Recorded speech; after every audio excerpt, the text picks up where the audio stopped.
The side of recovery that was the most challenging was the weight gain, because obviously with anorexia nervosa, the worst thing that you can think of and the worst thing that comes into your head is to gain weight, and seeing that number go up literally felt like my world was crashing down.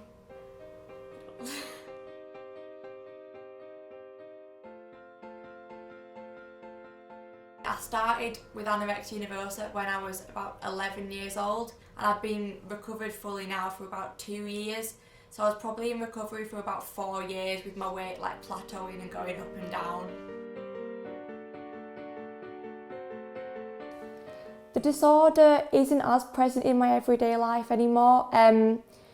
Every day I still get thoughts and still get apprehension around food, but I'm better at coping with this and I'm learning to grow past it, and I would consider myself now as nearly fully recovered. During my day-to-day life, I spend probably about an hour reading up on eating disorder recovery and also focusing on my blog, and I spend a good 2 hours a day focusing on my blog and encouraging and helping other people through messages and through my posts.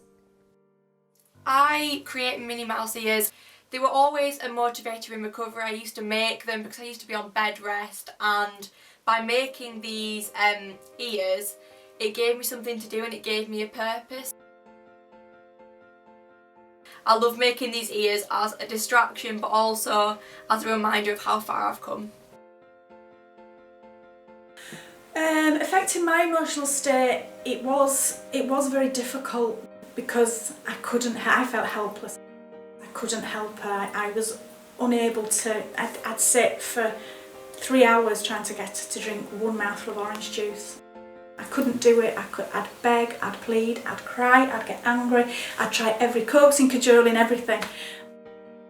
And so I felt frustration, I felt a failure, I felt angry with myself, and I felt a bit rubbish really that I'd let down the rest of the family. And so I just felt everything was spiralling out of control, and I couldn't control what was happening to my family, and it was really hard.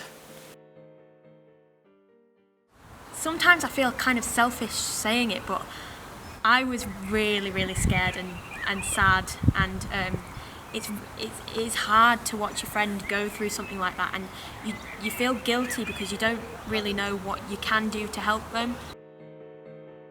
Life has changed quite quickly. It seems to chop and change quite a bit, doesn't it?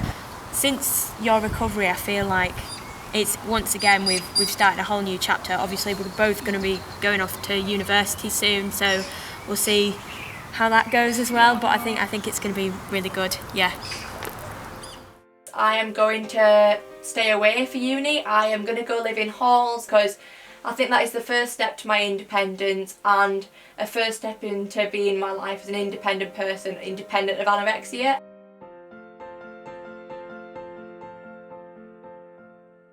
In times of feeling really down and really fed up, I know that you threaten me almost that, well, it doesn't matter when I go to university, I will starve, I won't eat anyway, and you won't be able to do anything about it.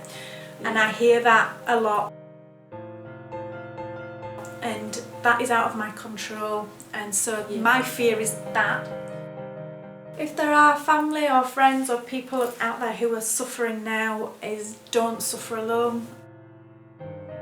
Don't give up on asking and knocking for help. I knocked on doors 5, 6 times and people didn't listen to me. Don't give up, because the support out there is fantastic. Obviously there are discrimination acts and there are equality acts, but I feel like the discrimination still could be held against me. Just because there is an act in place doesn't mean that people have to adhere to it, and I feel that actually it could cause me some setbacks, but I feel me overcoming my eating disorder might actually act as a positive as well in a job, because I can say that I've overcome something so great in my life and managed to challenge so much. It shows my grit and determination, so I feel like it can actually be shown in a positive way.